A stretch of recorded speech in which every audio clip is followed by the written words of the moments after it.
The text from Mom arrived while I was finalizing the resort acquisition paperwork.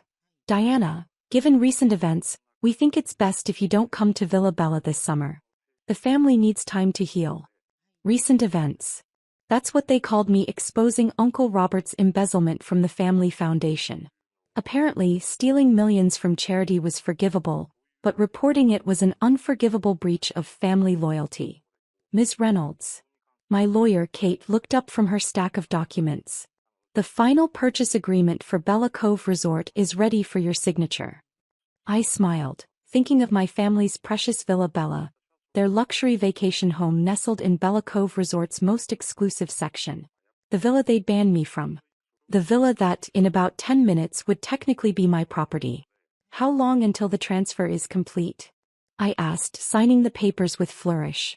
The resort will be yours by close of business today, Kate confirmed, including all private villas and restricted access protocols. I picked up my phone, looking at Mom's text again. For 20 years, Villa Bella had been the center of our family's universe. Every summer, every major holiday, every important celebration happened there. Being banned from it was meant to be my punishment. Instead, it had become my opportunity. Send the notification letters to all villa owners, I told Kate. Effective immediately, all access cards and security protocols are being updated for safety reasons. Including your family's cards? Especially my family's cards. My phone buzzed again, this time my sister Victoria. Mom told you about Villa Bella, right? It's for the best. After what you did to Uncle Robert. What I did? I typed back. You mean reporting his theft from children's charities? Someone had to show some integrity. It was just creative accounting, she protested. How he might go to jail. I set my phone down, turning back to the acquisition papers. Creative accounting.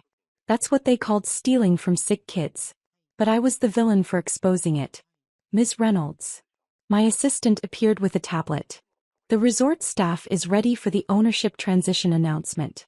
And your family just arrived at Villa Bella for their annual summer stay. Perfect timing. Have security begin the access card updates, I instructed. Start with Villa Bella. I stood at my office window, imagining the scene about to unfold. Mom, Dad, Victoria, and Uncle Robert, arriving at their precious villa with all their designer luggage, only to find their cards didn't work. My phone started ringing, Dad this time. I let it go to voicemail. The notification letters have been sent, Kate announced.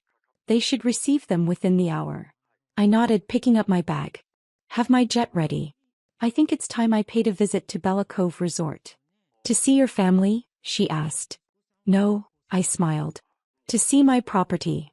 Sometimes being banned from a place just means you need to buy it. And sometimes family loyalty needs a lesson in consequences. I headed for the elevator, already imagining their faces when they realized who their new landlord was. After all, summer vacation was about to get very interesting. Oh, and Kate.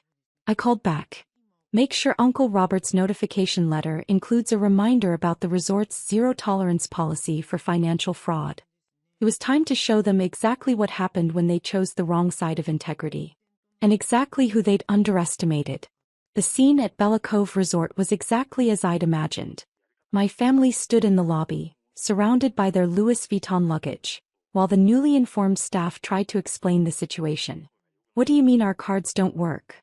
Dad demanded, his face turning that special shade of red reserved for when things didn't go his way. Do you know who we are? Yes, Mr. Reynolds, the manager replied calmly, having been thoroughly briefed. And the new owner has instructed us to update all security protocols. No exceptions. New owner. Victoria screeched. Since when does Bella Cove have a new owner? Right on cue, a staff member appeared with their notification letters. I watched from the mezzanine above as they tore open the envelopes. Mom read it first, her face going pale. This has to be a mistake. What? Uncle Robert grabbed the letter. Reynolds Global Holdings. That's not? It can't be. Looking for someone? I called down, making my entrance. They all looked up, recognition and horror dawning on their faces. Diana. Victoria whispered.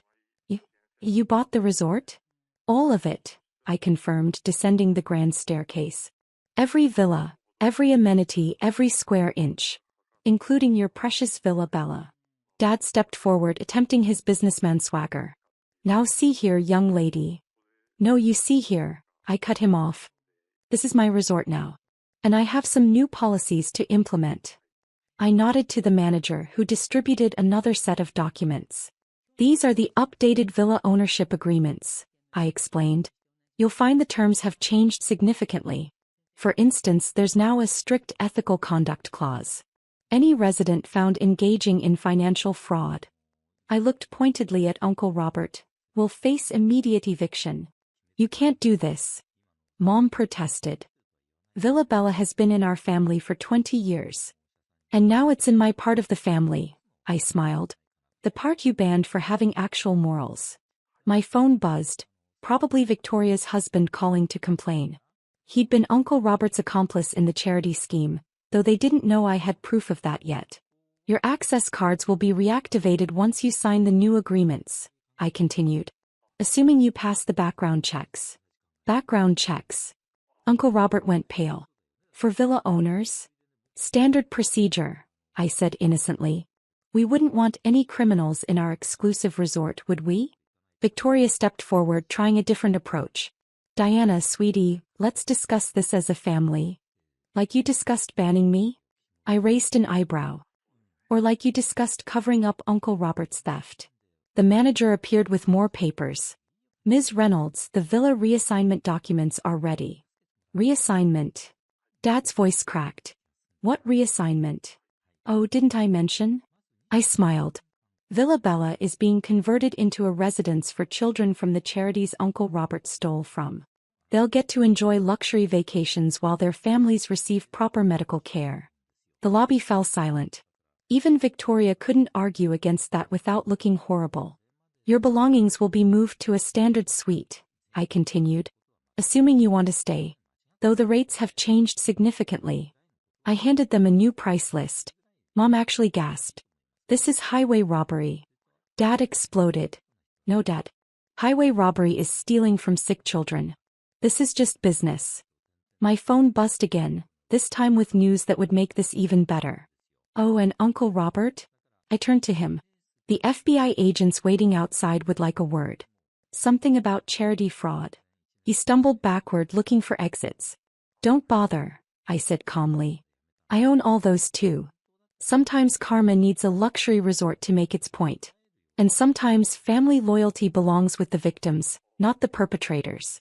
I turned to leave, then paused. Welcome to the new Bella Cove Resort. Do enjoy your stay. However short it might be. Their faces were priceless. Almost as priceless as the resort I'd bought just to teach them a lesson. Almost. 1 month later, I sat in my new office overlooking Bella Cove's pristine beach, reviewing the changes we'd implemented. Uncle Robert was under house arrest, awaiting trial. The first group of children from the affected charities had arrived at Villa Bella, their laughter carrying across the resort grounds. Ms. Reynolds. My assistant entered with the morning reports. Your sister Victoria is requesting another meeting. And your parents have sent their 6th appeal about the villa reassignment. How are they enjoying their standard suite? I asked, already knowing the answer. They've complained about the size, the view, and the fact that they can see the children playing at Villa Bella from their balcony. I smiled. Good. Remind them that suite rates are due weekly, not monthly like their old villa arrangement. My phone buzzed, a text from Victoria. This is cruel, Diana. Mom cried when she saw those kids playing in her garden. Her garden. I typed back. You mean the garden she banned me from? The one paid for with stolen charity money? Those kids deserve it more than she does. The resort manager appeared with more updates. The charity fundraiser gala is confirmed for next weekend. Several major donors are attending, specifically because of our new children's program. Perfect. I pulled up the guest list. Make sure my family receives invitations. Front row seats to watch their precious villa being used for actual good. They might not be able to afford it, the manager noted.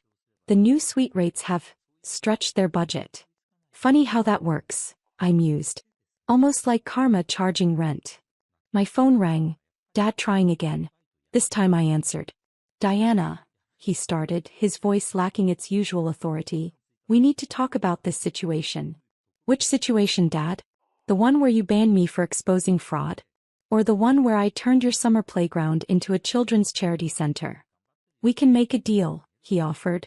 Your uncle is willing to make restitution. Only because he got caught, I cut him off. And now you're all living with the consequences. How does it feel to be on the other side of exclusion? After hanging up, I walked down to Villa Bella. The transformation was remarkable. Where there had once been pretentious artwork and designer furniture, there were now bright colors and comfortable spaces. The garden Mom had been so precious about was filled with playground equipment. Ms. Reynolds. A small voice called. One of the children, Sarah, who was receiving cancer treatment. Thank you for letting us stay here.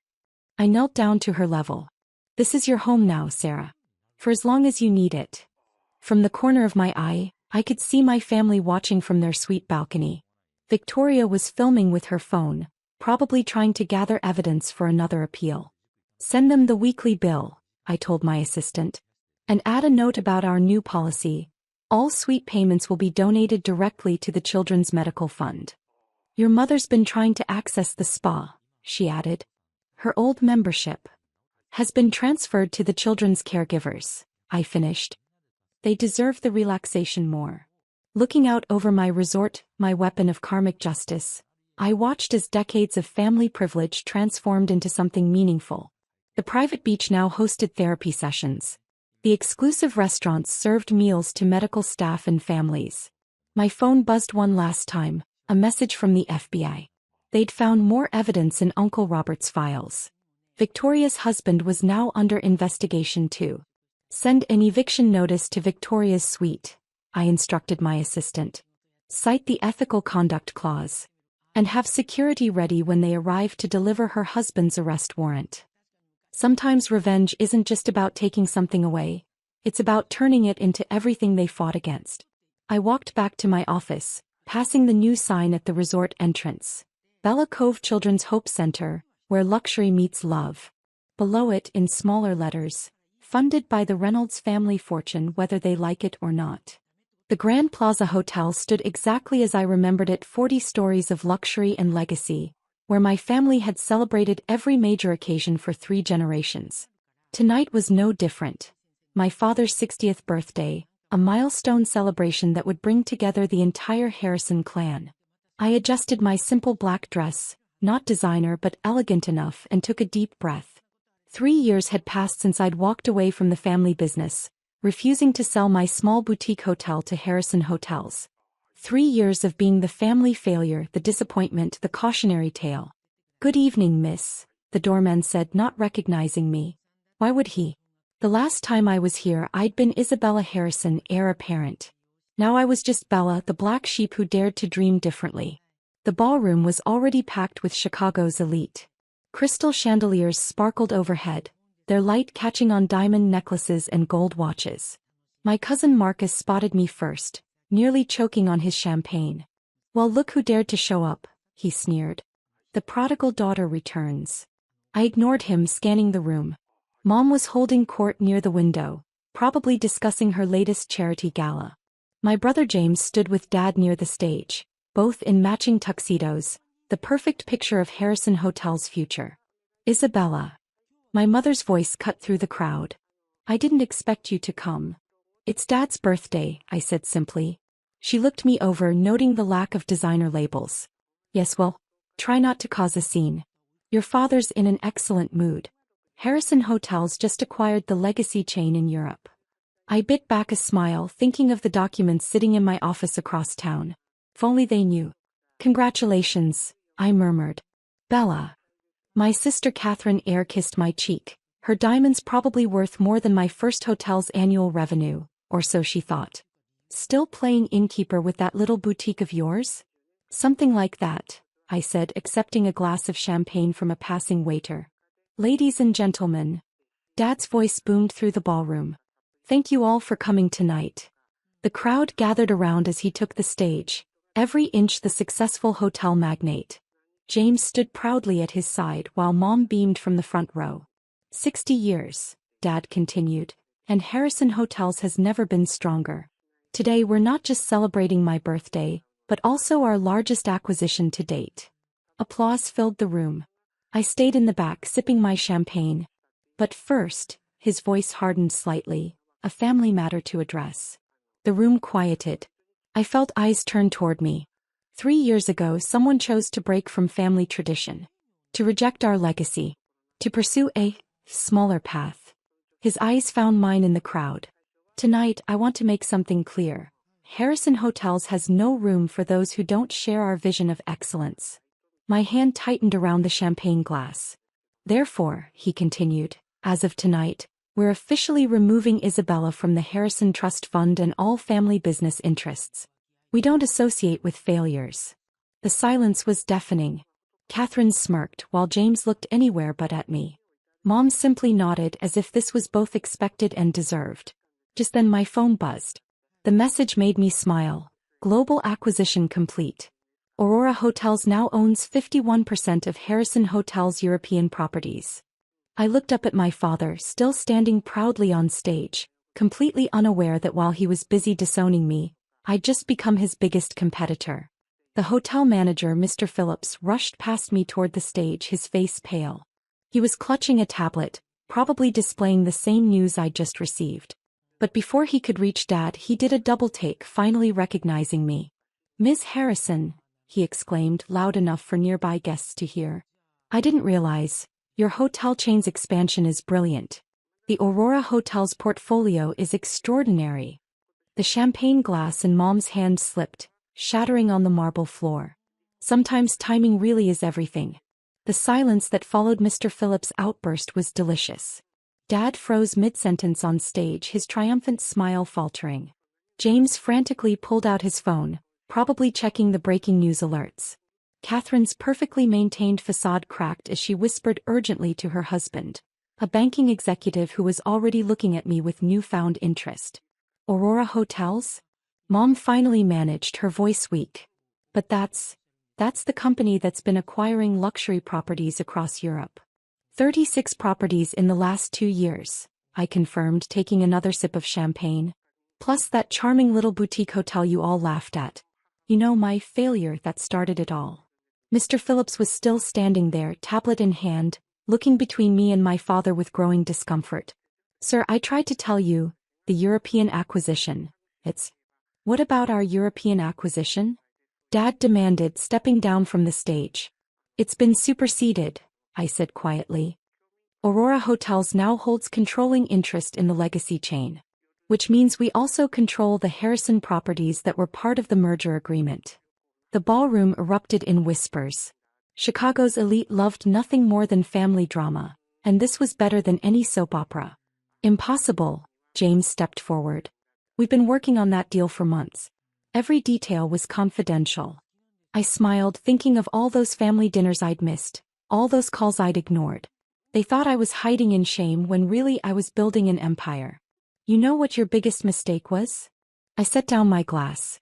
"Assuming I was just running one small hotel. You never bothered to check what else I was doing."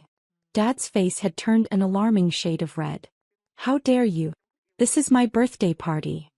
"Yes, and you just used it to publicly disown me," I reminded him. "Seems only fair I share my news too." Catherine pushed forward. "But where did you get the money? We cut off your trust fund years ago. You really think that little boutique hotel was losing money?" I laughed softly. "It was profitable from day one. I used that profit to buy another hotel, then another. Created a new brand. Built something of my own while you were all busy mocking my small dreams." "Mr. Harrison," a board member called from across the room. "Your phone is ringing. It's the European investors." Dad pulled out his phone, hands shaking slightly. "This isn't over, Isabella." "Actually, it is," I said. "Aurora Hotels now controls enough of your European properties to have significant say in Harrison Hotels' operations. Which means that trust fund you just revoked. It's worth less than my quarterly dividends." The crowd parted as Thomas Chin, my chief financial officer, entered the ballroom. Unlike me, he was dressed for battle in a perfectly tailored suit that probably cost more than my first car. "Ms. Harrison," he nodded professionally, ignoring the stares. "The paperwork is ready for your signature. Shall we use your father's office upstairs?" Dad's eyes widened. My office? You can't. Actually, she can, Thomas said smoothly. As the owner of this hotel's controlling company, Ms. Harrison has full access to all facilities. Mom sank into a nearby chair, her social mask finally cracking completely. Owner? But this has been our hotel for 3 generations, I finished. And now it's part of Aurora Hotels. Don't worry, we'll maintain the Harrison name. After all, I smiled at my father, it's part of my heritage too. The next few hours were a blur of lawyers, documents, and shocked family members trying to comprehend how their failure had outmaneuvered them all. I sat in Dad's former office, my office now, signing papers while the birthday party dissolved into chaos below. The European board is waiting for your conference call, Thomas informed me, arranging documents with efficient precision. And your brother James is outside. He seems agitated. Let him in, I said, removing my simple black dress to reveal the power suit underneath. No more playing the prodigal daughter. James burst in, his perfect hair finally disheveled. How long have you been planning this? Since the day Dad laughed at my business plan, I replied, signing another document. Remember? He said a boutique hotel focusing on personalized experience would never compete with massive chains. But that's not what you built, James said slowly. Aurora Hotels is huge. No, I agreed. I built something better. I took the boutique concept and scaled it.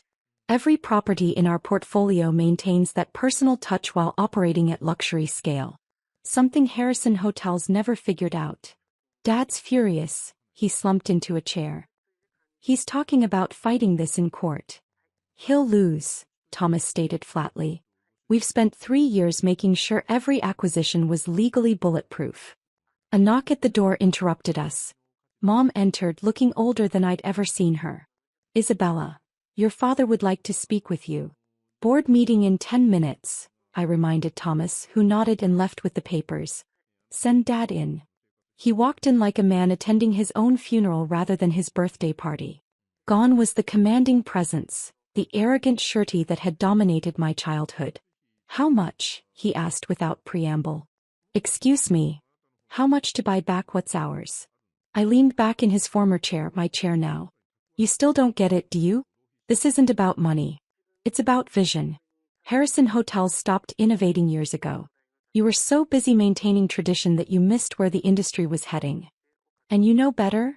He scoffed, but the usual bite was missing from his voice. Our occupancy rates are 40% higher than yours. Our customer satisfaction scores are unprecedented. And our profit margins. I smiled. Well, that's why we could afford to buy your European properties. He sank into a chair, suddenly looking every bit of his 60 years. What do you want? I want what I've always wanted, to build something meaningful. Aurora Hotels isn't just about luxury, it's about experience. Every property tells a story, creates memories. That little boutique hotel you mocked? It became the template for our entire chain. And now you'll what? Dismantle everything we built. No, I said softly. I'm going to make it better. Starting with this hotel. I stood up, walking to the window that overlooked Chicago's skyline. You taught me one valuable lesson, Dad. You showed me exactly what not to do as a leader. The intercom buzzed. Ms. Harrison? The board is ready. Dad stood slowly. So this is it? Revenge served cold. This isn't revenge, I corrected him. It's evolution. Harrison Hotels needed to change. You weren't willing to do it, so I did it for you. And us. Your family. I turned to face him. You're the one who just disowned me in front of hundreds of people. But unlike you, I don't mix business with petty emotions. You and James can keep your positions, if you're willing to learn new ways of doing things. Under your leadership, he said bitterly. Under better leadership, I corrected. Now if you'll excuse me, I have a board meeting to run. As he left, I heard the whispers in the hallway, saw the staff already adjusting to the new reality. By morning, everyone would know. The Harrison Hotel empire hadn't just changed hands, it had evolved. 1 month later, I stood in the lobby of my first boutique hotel, the failure that had started it all. The small space still felt like home even now that I controlled properties worth billions. Miss Harrison? A young employee approached, looking nervous. Your father and brother are here for the meeting. I smiled, remembering another nervous employee another time. Send them to the rooftop garden. They entered cautiously, taking in the spectacular space that had once been a simple storage area. Now it was a testament to my vision, intimate yet grand, luxurious yet welcoming. Nice view, James offered. It's where I planned everything, I told them. Every acquisition, every innovation right here where you said I'd fail. Dad looked around, finally seeing what I'd seen all along. Teach me, he said quietly. And so, on a rooftop garden above a tiny boutique hotel, 3 generations of Harrison Hotel expertise began to transform into something new. Something better. Sometimes the best revenge isn't proving people wrong. It's proving yourself right so completely that they have no choice but to learn from their mistakes. And sometimes, just sometimes, family businesses need to fail before they can truly succeed. I never thought my own family would try to bar me from my father's 60th birthday celebration, yet here I stood outside the Grand Azure, watching my sister Madeline block the entrance with her designer-clad body. The 5-star hotel's facade loomed behind her, its elegant architecture a stark contrast to the ugly scene unfolding at its doors. You can't be serious, I said, adjusting my simple black dress, one that cost more than Madeline's monthly salary, not that she knew that. He's my father too. Madeline's perfectly painted lips curved into a sneer. Look, Catherine, this isn't some casual dinner at Applebee's. The Grand Azure is exclusive. She emphasized the word like it was beyond my comprehension. The tasting menu alone costs more than you probably make in a month. If she only knew that I'd designed that menu personally with our Michelin-starred chef. Besides, she continued, checking her reflection in the glass doors, Mom and Dad were clear, they only want successful people here. People who won't embarrass the family. I thought about the irony of her words. Just yesterday I'd signed off on a $100 million expansion of the Grand Azure chain. Today I was apparently too embarrassing to enter my own hotel. This whole situation would be almost funny if it didn't hurt so much. 10 years ago, when I decided to leave the family's small accounting firm to pursue my own path in hospitality management, they'd all but disowned me. My father's words still echoed in my memory. No daughter of mine is going to be a glorified waitress. So I'd let them think what they wanted. Let them believe I was struggling working minor jobs in restaurant management. Meanwhile, I'd built Azure Hospitality Group into one of the most successful luxury hotel chains in the country. The glorified waitress now owned 35 5-star hotels across 3 continents. Catherine, my mother's sharp voice cut through my thoughts as she appeared behind Madeline. What are you doing here? We discussed this. No, they had discussed it. I'd received a text message this morning. Don't come to Dad's birthday. It's at the Grand Azure. You can't afford it. Don't embarrass us. I brought a gift, I said quietly, holding up the small envelope. Inside was the deed to a vacation villa in Tuscany, one of the Grand Azure's most exclusive properties. I'd planned to give it to my father as both a birthday gift and a revelation of who I really was. Oh, what is it? A gift card to Olive Garden. Madeline laughed. Or did you scrape together enough tips to buy him something from the mall? My mother's eyes narrowed at my simple clutch bag, a handmade Italian leather piece that cost more than Madeline's car. Whatever it is, I'm sure your sister's gift is more appropriate. She just made junior partner at her firm, you know. I knew. Just like I knew her firm was currently in negotiations to lease office space in one of my buildings. The lease they desperately needed and couldn't quite afford. Madeline's doing so well, Mom continued, warming to her favorite topic. New house in the suburbs, luxury car, wonderful fiancé with such good prospects. She paused, giving me a critical once-over. And you? Well, at least you're trying, I suppose. I thought about my penthouse overlooking Central Park, my collection of rare sports cars, the private jet I'd flown in on this morning. His mom. At least I'm trying. Speaking of trying, Madeline smirked. That dress, couldn't you have made an effort? This is the Grand Azure, not some diner. I ran my hand over the sophisticated black silk, custom-made by one of Paris's most exclusive designers.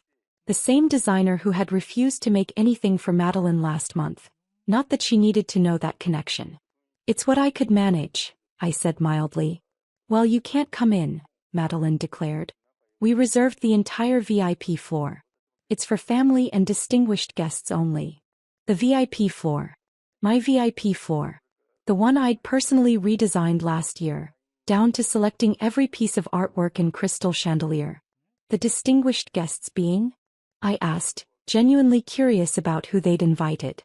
Oh, you wouldn't know them, my mother waved her hand dismissively.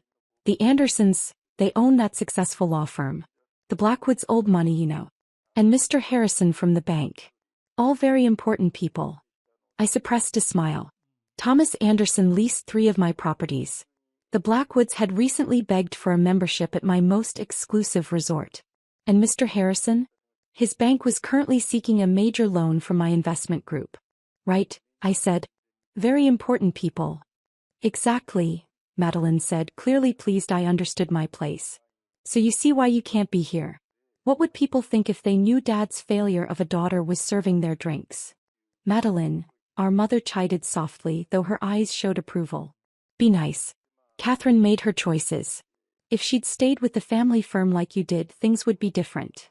The family firm that now occupied a modest office in one of my buildings, always barely making rent. Just then my brother-in-law Charles appeared, straightening his tie. What's taking so long? Everyone's waiting for, oh. He spotted me and his face dropped. Catherine, didn't expect to see you here. Clearly not, I replied. Charles just made vice president at his bank, my mother announced proudly. Junior vice president, I corrected automatically, knowing his exact position because his bank handled some of my smaller accounts. Well, it's more impressive than whatever you're doing, Madeline snapped. What is it now? Assistant manager at some chain restaurant. I thought about the board meeting I'd left early this morning, where we'd discussed acquiring that very bank Charles worked for. The paperwork was probably still sitting on my desk upstairs in my private office. Something like that, I said. This is ridiculous, my mother declared. Catherine, just go. You're making a scene. I'll tell your father you couldn't make it. Couldn't afford it, you mean, Madeline added with a laugh. I looked past them through the grand entrance at the hotel I'd built from the ground up. At the marble floors I'd selected, the crystal chandeliers I'd commissioned, the artwork I'd personally curated. All of it, every inch was mine. For a moment I considered walking away. Let them have their party. Let them keep believing what they wanted to believe. But then I remembered something my first mentor had told me. Success doesn't mean anything if you can't stand up for yourself. I straightened my shoulders, feeling the strength of everything I'd built without their support or approval. Actually, I said quietly, I think I'll stay. Before my mother could respond, the heavy glass doors swung open and James, my head of security, stepped out. He'd been with me since I bought my first struggling hotel 7 years ago, helping transform it into the flagship of the Azure chain. Is everything all right here, Madam CO? His voice carried clearly across the entrance.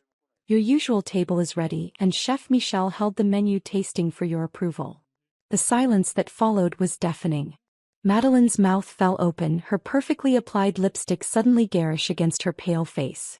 My mother gripped the brass door handle for support. James, I smiled warmly. Perfect timing. My family was just explaining how I couldn't afford to dine here. Ma'am. He looked genuinely confused. But you own Dash. The entire hotel chain. Yes, I do. I turned to my stunned family. Shall we go inside? I believe you've reserved the VIP floor. My VIP floor, to be precise. Charles found his voice first. This is some kind of joke. You're just a restaurant manager. Actually, James interjected professionally. Miss Catherine is the founder and CEO of Azure Hospitality Group. She owns all 35 Grand Azure hotels worldwide, along with our resort properties and restaurant chains. Madeline's designer clutch slipped from her fingers, clattering on the marble steps. But that's impossible. The Grand Azure is worth billions, I finished for her. Which makes your comment about me not being able to afford the tasting menu rather amusing.